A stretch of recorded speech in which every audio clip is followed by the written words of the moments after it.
Hey everyone, Happy New Year and hope you all had a wonderful holiday.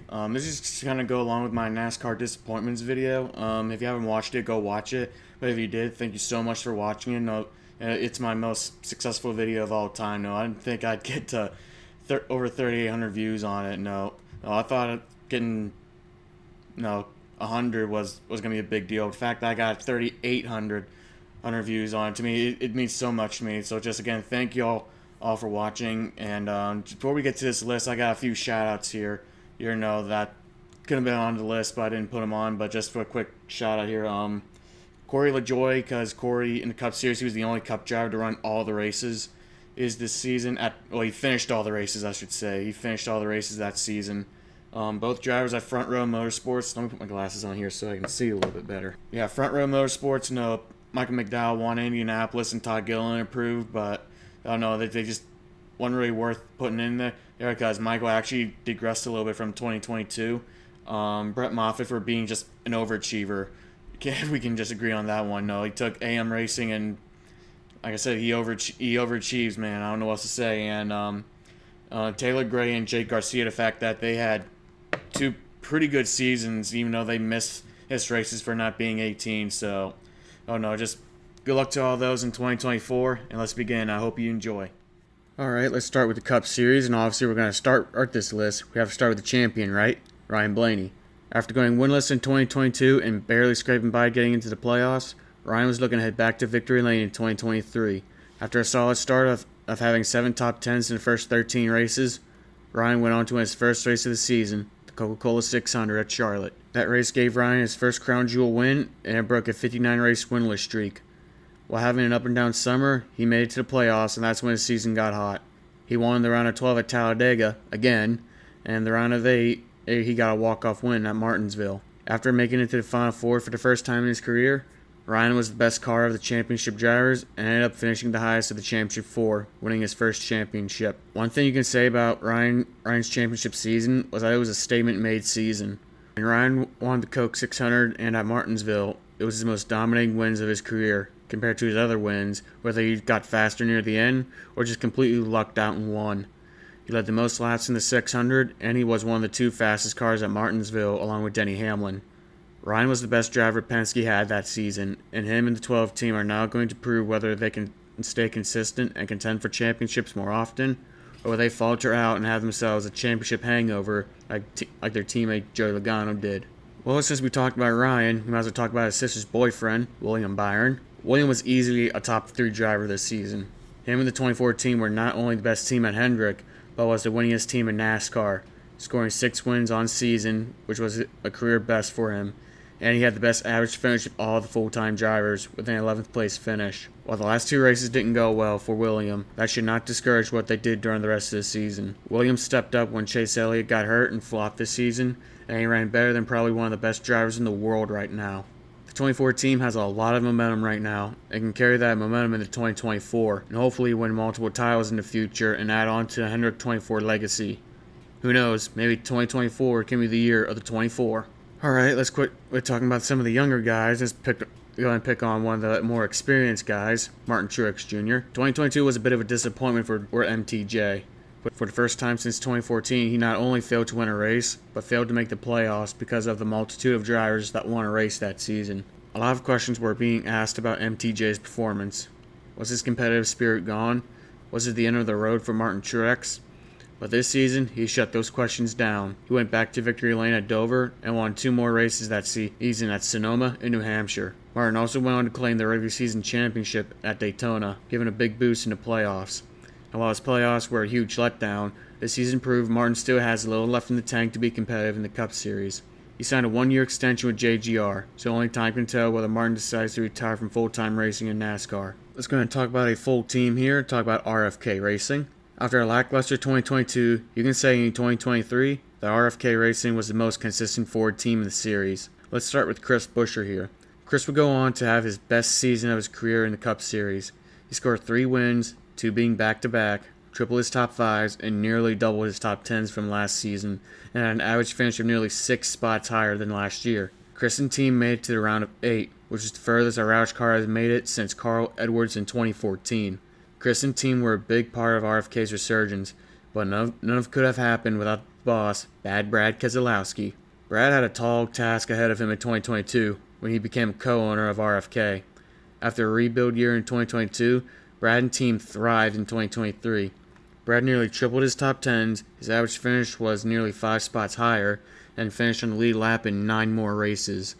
While Brad didn't win again this year, he came close multiple times this season and will be heading into 2024 with more admiration to put both of his cars in victory lane. RFK is back, baby, and with Brad's leadership, there's a chance they'll be in the Final Four in the future. Alright, and since we get done talking about RFK, let's talk about Brad Keselowski's best friend, Kyle Busch. You can say Kyle Busch's last few years at JGR were not exactly great. They weren't exactly bad, it's just he wasn't winning like he did.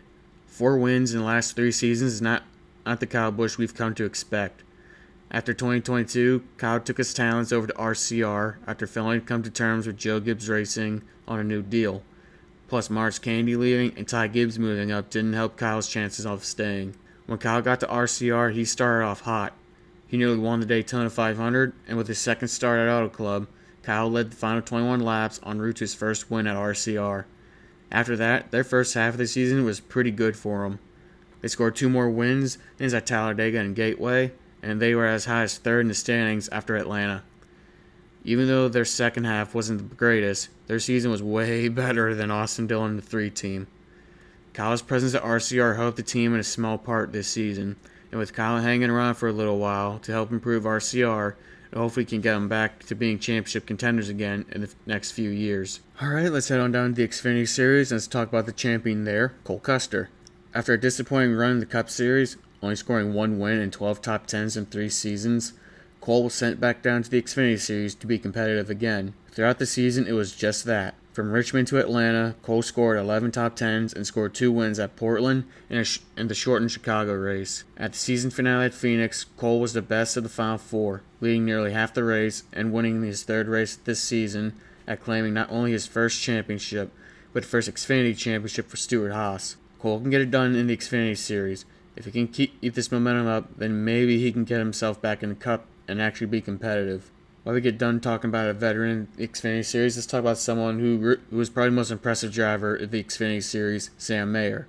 2023 was a breakout year for Sam.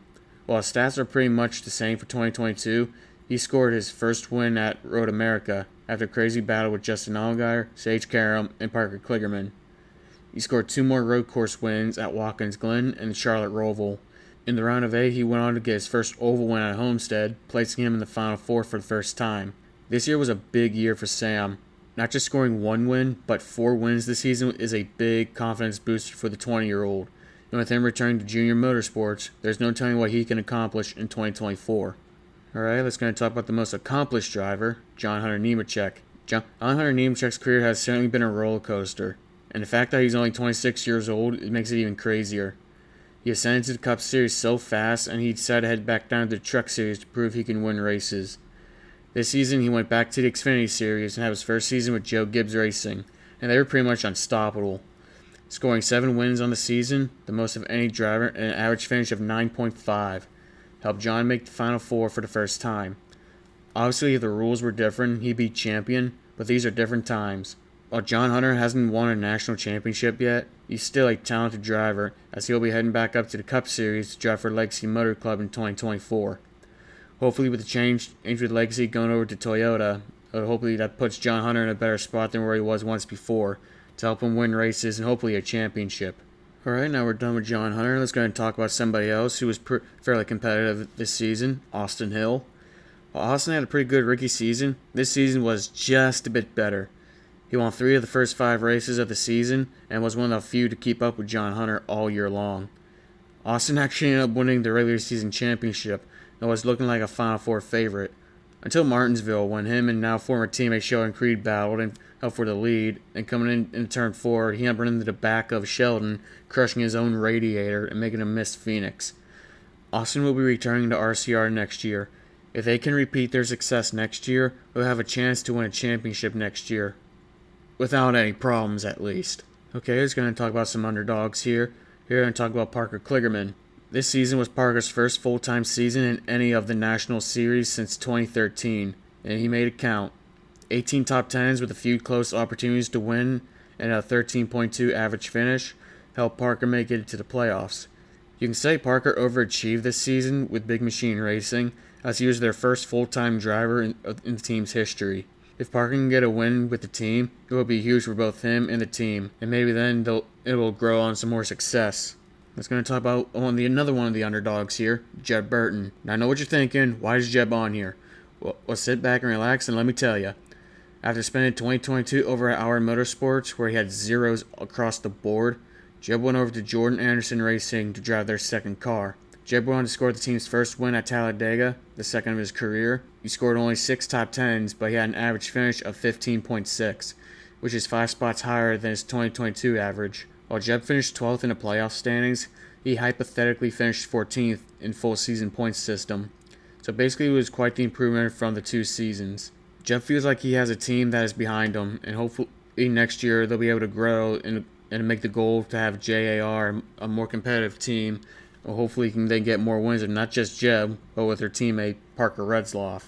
Alright, let's make one more national stop, and a stop at the Truck Series where we talk about the champion, Ben Rhodes. I know Ben's season wasn't that great. 1 win at Charlotte and 14 top 10s is okay, but it's not fantastic. But it's his consistency that puts him on here. This year was his 3rd consecutive Championship 4 appearance. What's crazy about this year is that he had to deal with 3 different crew chiefs on top of the pit box.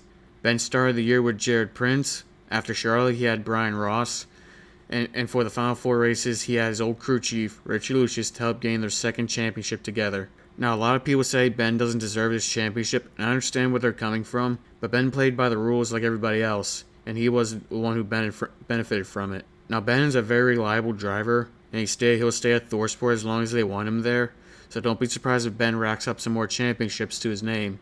While people say Ben didn't deserve that championship, let's talk about one of the drivers that most of the people say deserved this year's championship, Corey Heim. Corey Heim was without a doubt a top driver in the Truck Series this year. After joining Tricon Garage to run his first full-time season, his season was nothing but a masterpiece of consistency and talent. Corey scored 3 wins this season at Martinsville, Mid-Ohio, and Bristol, and scored 19 top 10s this season. Corey won the regular season championship, and he did so by even missing a race. Yep, at Gateway, Corey ended up missing the race due to illness, and when the race ended, he was still the point leader. Corey made it to his first Final Four and was looking to win the championship. Unfortunately, his night took a turn when Carson Hocevar spun him out. While not out of it, Corey still had a slim chance of being a champion. As many young drivers had, Corey let his temper get the best of him, and he took himself and Carson out in a crash, effectively ending his shot at the title. Corey is one of the top young prospects in NASCAR right now, and with him returning to the Truck Series next year, Corey will likely have another chance at the crown again in 2024. Well, since we're done talking about Corey, let's go and talk about the other guy that most people deserve to win the championship, Carson Hocevar. Carson is the second of the drivers that fans feel like deserve the championship. In 2023, he had a breakout season. He scored his first career win at Texas and followed that up with 3 more wins at Nashville, Richmond, and Homestead. Not only making it to the Final Four for the first time in his career, but taking Nice to their second Final Four since Ross Chastain in 2019. Carson looked like he had a good shot at winning the title, but I don't think I need to repeat myself, do I? Carson showed this year that he has talent to do well in NASCAR, and it showed in his Cup and Xfinity starts this year, and it all paid off as he'll be heading to the Cup Series to drive the Spire's number 77 car next season, looking to improve the performance of the team and make it a more competitive team. Let's go ahead and talk about somebody that a lot of people haven't been talking about a whole lot this season, Christian Eckes. You can say Christian took a negative and turned it into a positive. After spending 2021 part-time and 2022 full-time for ThorSport, Christian was let go for a certain someone and ended up settling for Bill McAnally's team to drive his number 19 Silverado. At that time, Bill's team has never won in the Truck Series in the previous full-time seasons.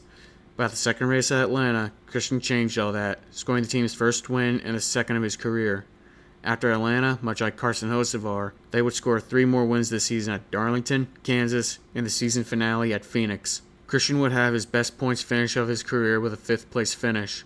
Christian and this team looked like to be a good match for the Truck Series. With them being together again, who knows what they'll accomplish in 2024. Let's go ahead and finish this list off with our rookie, shall we? Let's talk about Nick Sanchez.